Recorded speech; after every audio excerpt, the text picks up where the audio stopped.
Es un fenómeno bastante mencionado, está muy instalado en los medios porque tiene consecuencias importantes, consecuencias fuertes, importantes. No solamente vemos sus efectos acá en la Argentina o en Sudamérica, tiene efectos a nivel global, o sea que es un fenómeno bastante extendido. Eh, es interesante entender un poquito, digamos, en forma simplificada, ¿no? Porque es un fenómeno muy complejo. ¿En qué consiste? ¿De qué se trata el fenómeno del niño? Es algo que se produce es un proceso que se produce entre la atmósfera y el océano. Y tiene lugar en el Océano Pacífico. Precisamente, digamos, en el Pacífico ecuatorial, en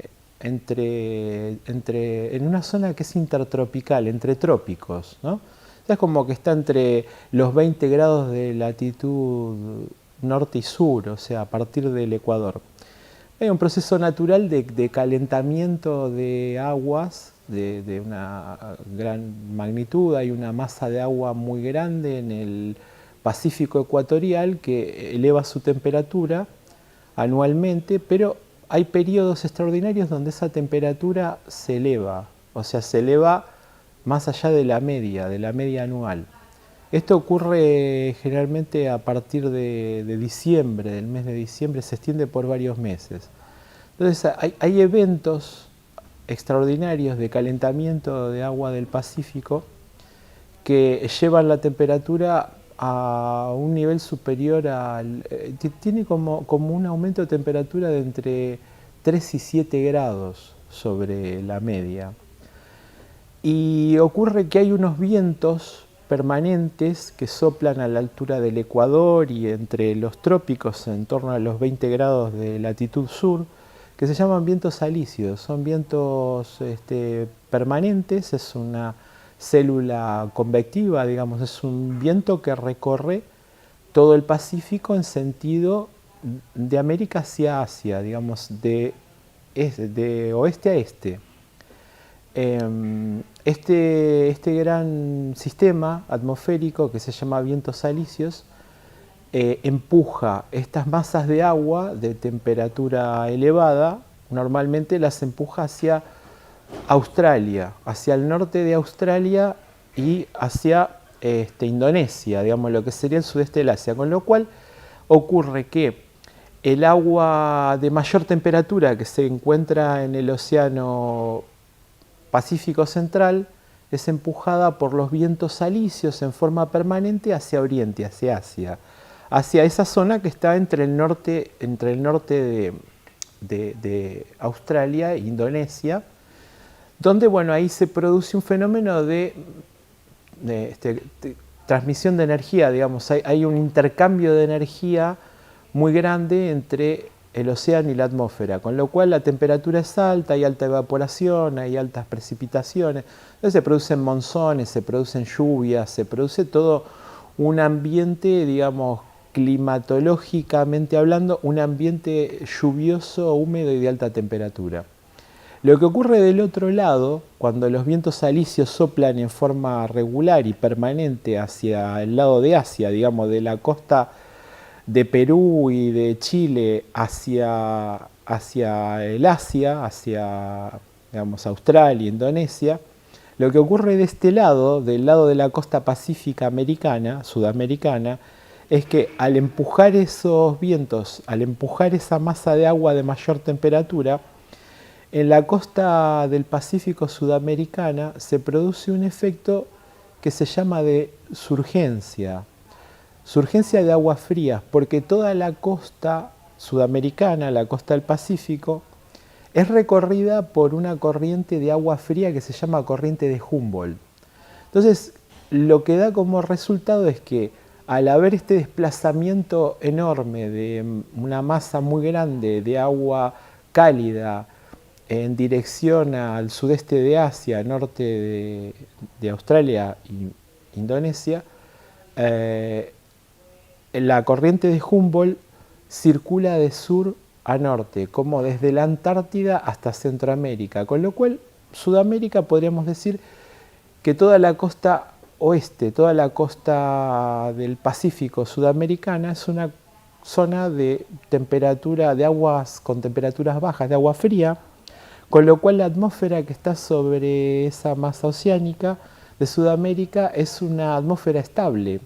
Hay muy poca evaporación, hay muy poca precipitación, con lo cual es una zona que podríamos decir desértica con poca presencia de lluvias. Bien, hasta acá esto es el ciclo normal del Pacífico, tanto en la costa americana de Perú, de Chile, de Ecuador, como del lado asiático, digamos, en relación a lo que es el norte de Australia, Indonesia, sudeste del Asia, hasta la India inclusive. Esa es la situación normal. ¿Qué pasa cuando se produce una anomalía que denominamos fenómeno del Niño? Bueno, esto ocurre es un fenómeno regular, pero no es muy fácil de predecir. Y la recurrencia puede ser entre 3 y 7 años. Y básicamente, para simplificar el proceso, lo que ocurre es que los vientos alisios, que soplan en forma permanente de América hacia Asia, digamos, en ese sentido, los vientos alisios se detienen, pierden fuerza, o se detienen o invierten el sentido de circulación. O sea, esa gran celda, digamos, de circulación de aire permanente que va de América para el continente asiático, se detiene o comienza a volverse más lenta. Y el problema es que en algunos momentos invierte su sentido de circulación, con lo cual toda esa masa de agua cálida, de alta temperatura, que se genera en el Pacífico Central, a la altura del Ecuador y un poco más al sur, a los 20 grados, a la zona subtropical y tropical del Pacífico, en vez de circular en sentido del sudeste del Asia, de Indonesia, de Australia, empieza a circular en el sentido inverso, con lo cual circula hacia el lado de la costa americana, hacia el lado de Sudamérica, con lo cual esa masa de agua, al desplazarse hacia la costa sudamericana del Pacífico, desplaza la corriente Humboldt, la bloquea. La corriente Humboldt, que aporta agua fría, agua con muy baja temperatura, en promedio 4, 5, 6 grados centígrados, digamos, al invadir esta masa de agua caliente, de agua más cálida, que tiene, como comentaba, entre 3 y 7 grados más que el promedio de temperatura habitual, produce una invasión, una masa de agua de mayor temperatura, aumenta la evaporación, con lo cual al aumentar la evaporación aumentan las precipitaciones. Y esto trae una alteración prácticamente global del clima, porque donde no hay lluvias, donde son zonas áridas, empieza a haber humedad, evaporación, nubosidad y grandes precipitaciones, muy grandes. Y en los lugares donde en Asia, por ejemplo, Indonesia, sudeste de Asia, partes de la India, incluso Sudáfrica, que son zonas más húmedas y más lluviosas, empieza a transformarse el clima en clima árido, deja de llover.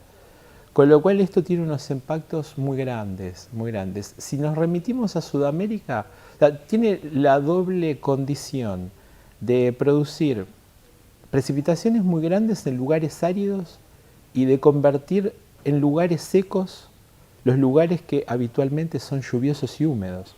Entonces, ¿qué pasa en Sudamérica? En Sudamérica, al aumentar la humedad, al aumentar la nubosidad y la precipitación, empieza a llover extraordinariamente. Esto empieza a partir de diciembre, puede durar entre 7 y 15 meses, también la duración del fenómeno es variable, y empieza a llover en lugares como, por ejemplo, la costa de Ecuador, en Perú, la costa de Perú. Eso ocurre aproximadamente en diciembre, enero, inmediatamente cuando se empieza a dar el fenómeno.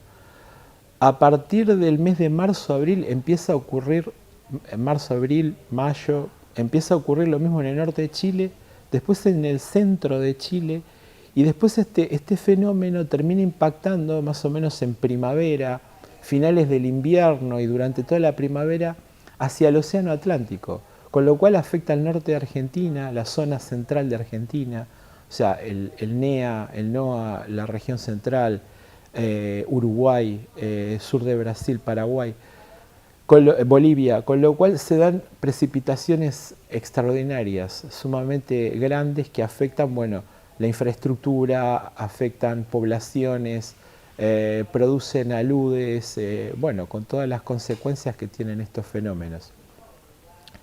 Esto termina, en un momento termina porque entre 7 y 15 meses el fenómeno empieza a tomar una dinámica diferente, porque la dinámica es diferente porque los vientos alisios retoman su régimen.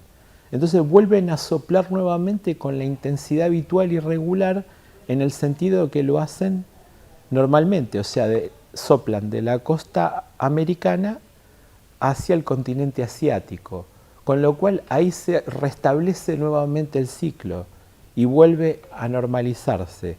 Pero, digamos, en el medio de esto ocurrió que pasaron entre 7 y 15 meses de anomalías climáticas que son muy profundas y muy, digamos, muy perjudiciales, porque traen consecuencias muy graves.